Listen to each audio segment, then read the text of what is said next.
ಆತ ಓರ್ವ rowdy sheeter. ಆತನ ಮೇಲೆ ಒಂದಲ್ಲ ಎರಡಲ್ಲ 10ಕ್ಕೂ ಹೆಚ್ಚು ಕೇಸ್ಗಳಿವೆ. ಕಾಕಿ ಕಣ್ತಪ್ಪಿಸಿ ಆರಾಮಾಗಿ ಓಡಾಡ್ತಿದ್ದ ಆ ಖತರ್ನಾಕ್ನನ್ನ ಸಿಸಿಬಿ ಟೀಮ್ ಹೆಡಮುರಿ ಕಟ್ಟೋದ್ರಲ್ಲಿ ಯಶಸ್ವಿಯಾಗಿದೆ. ಹಾಗಿದ್ರೆ ಆ ಅಸಾಮಿ ಯಾರು, ಏನಿದು ವಿಚಾರ ಅಂತ ಹೇಳ್ತೀವಿ ಈ ಸ್ಟೋರಿನಲ್ಲಿ. ಉದ್ಯಮಿ Manoj kidnap case. Rowdy sheeter Raghavendra alias bakery Raghu arrest. Coca ಕಾಯ್ದೆಯಡಿ ರೌಡಿ ಶೀಟರ್ ಬೇಕರಿ ಅಂದ.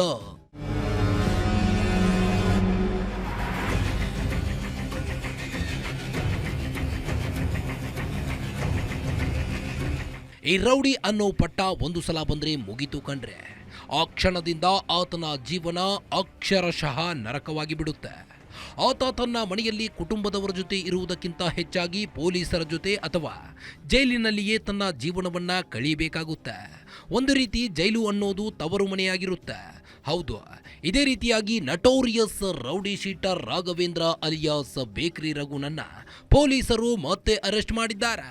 ಕಿಡ್ನಾಪ್ ಕೇಸ್ ಒಂದಕ್ಕೆ ಸಂಬಂಧಿಸಿದಂತೆ ನಿನ್ನೆ ರಾತ್ರಿ ಮಂಡ್ಯ ಬಳಿ ಇರುವ ಡಾಬಾ ಒಂದರಲ್ಲಿ ಸಿಸಿಬಿ ಪೊಲೀಸರು ಕೆಡ್ಡಾಗೆ ಕೆಡವಿದ್ದಾರೆ. ಫೈನಾನ್ಸಿಯರ್ ಮನೋಜರ್ ಎಂಬಾತನನ್ನ ಕಿಡ್ನಾಪ್ ಮಾಡಿದ್ದ ಕೇಸ್ ಸಂಬಂಧಿಸಿದಂತೆ ಬೇಕರಿ ರಘು ಅರೆಸ್ಟ್ ಆಗಿದ್ದಾರೆ. ಬೆಂಗಳೂರು ನಗರದ ವಿವಿಧ 10 ಪೊಲೀಸ್ ಠಾಣೆಗಳಲ್ಲಿ ಪ್ರಕರಣಗಳು ದಾಖಲಾಗಿರುವಂತಹ ಒಂದು ಕುಖ್ಯಾತಿ ರೌಡಿ ಶೀಟರ್ ಆಗಿರುವಂತಹ ರಾಘವೇಂದ್ರ ಅಲಿಯಾಸ್ ಬೇಕರಿ ರಘು ಅವರನ್ನ ಕಳೆದ 2025ರ ಒಂದು ಪ್ರಕರಣದಲ್ಲಿ ಕಿಡ್ನಾಪ್ ಎಕ್ಸ್ಟಾರ್ಷನ್ ಒಂದು ಕೇಸ್ನಲ್ಲಿ ಅವರು ತಲೆಮರೆಸಿಕೊಂಡು ಓಡಾಡ್ತಾ ಇದ್ರು. ಆ ಪ್ರಕರಣದಲ್ಲಿ ನಿನ್ನೆ ದಿನ ರಾತ್ರಿ ಮಂಡ್ಯದ NS ಡಾಬಾ ಎನ್ನುವ ಬಳಿ ಒಂದು ಡಾಬಾದಲ್ಲಿ ಅವ್ರನ್ನ ವಶಕ್ಕೆ ಪಡಿಸ್ಕೊಂಡಿದ್ದಾರೆ. ಈಗಾಗಲೇ ಅವ್ರನ್ನ ನಾವು ನ್ಯಾಯಾಂಗ ಬಂಧನಕ್ಕೆ ವಹಿಸಲು ಈಗಾಗಲೇ ಎಲ್ಲ ಕ್ರಮಗಳು ಕೈಗೊಂಡು ಮುಂದಿನ ತನಿಖೆಯನ್ನು ಅವ್ರ ಮೇಲೆ ಕೈಗೊಳ್ಳಬೇಕು ಅಂತಿದ್ದೀವಿ. ಇವ್ರ ಮೇಲೆ ಸುಮಾರು 20ಕ್ಕಿಂತ ಹೆಚ್ಚು ಪ್ರಕರಣಗಳು ಬೆಂಗಳೂರು ನಗರದಲ್ಲಿ ದಾಖಲಾಗಿದ್ದು. ಫೈನಾನ್ಸಿಯರ್ ಕಮ್ ಉದ್ಯಮಿಯಾಗಿದ್ದ ಮನೋಜ್ ಎಂಬಾತನನ್ನ ಬೇಕರಿ ರಘು ಸಹಚರರು ಆಗಿರುವಂತ ರಾಜೇಶ್ ಅಲಿಯಾಸ್ ಅಪ್ಪಿ ಹಣಕಾಸು ವಿಚಾರವಾಗಿ ಮಾತುಕತೆಗೆ ಅಂತ 2 ತಿಂಗಳ ಹಿಂದೆ ಮಹಾಲಕ್ಷ್ಮಿ ಲೇಔಟ್ ಪೊಲೀಸ್ ಠಾಣಾ ವ್ಯಾಪ್ತಿಗೆ ಕರೆಸಿದ್ದ. ನಂತರ ಮನೋಜ್ನನ್ನ ಬ್ಲಾಕ್ ಮೇಲ್ ಮಾಡಿ ಕಾರು ಹತ್ತಿಸಿ ಡಾಬಸ್ಪೇಟೆಯ ತೋಟದ ಮನೆಯೊಂದಕ್ಕೆ ಕರೆದೊಯ್ದು ಹೆಗ್ಗಾಮುಗ್ಗಾ ಹಲ್ಲೆ ಮಾಡಿದ್ದಾರೆ. ನಂತರ ಆತನ ಬಳಿ 50 ಲಕ್ಷ ಹಣಕ್ಕೆ ಡಿಮ್ಯಾಂಡ್ ಇಟ್ಟಿದ್ದಾರೆ. ಹಣ ತಂದು ಕೊಟ್ರೆ ಬಿಡ್ತೀವಿ, ಇಲ್ಲ ಅಂದ್ರೆ ನಿನ್ನನ್ನ ಮುಗಿಸ್ಬಿಡ್ತೀವಿ ಅಂತ ಹೆದರಿಸಿದ್ದಾರೆ. ಎಂತಿಷ್ಟು ಸಮಯದಲ್ಲಿ ಹಣ ಕೊಡಬೇಕು ಅಂತ ಹೇಳಿ ಬಿಟ್ಟಿ ಕಳಿಸಿದ್ರು.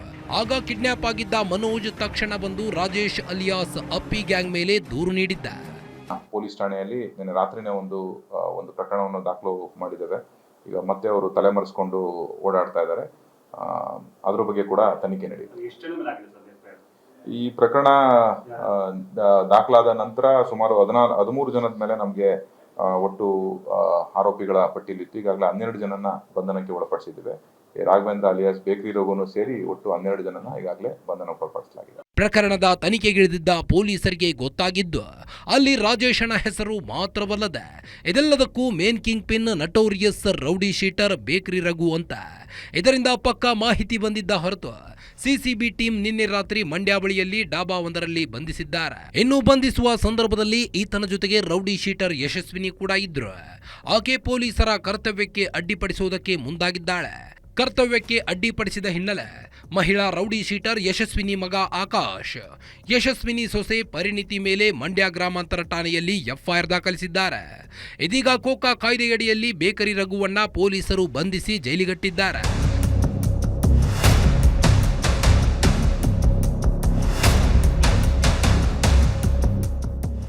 ಒಟ್ನಲ್ಲಿ ಒಂದು ಪ್ರಕರಣದಲ್ಲಿ ಸೌಂಡ್ ಮಾಡ್ತಾ ಇದ್ದ ರಘು ಇನ್ನು ಮುಂದೆ ಜೈಲಿನ ಬೇಕರಿಯಲ್ಲಿ ಕೆಲಸ ಮಾಡುವ ಪರಿಸ್ಥಿತಿ ಬಂದಿರುವುದಂತೂ ಸತ್ಯ. Ajay Kumar, crime bureau, guarantee news, Bengaluru.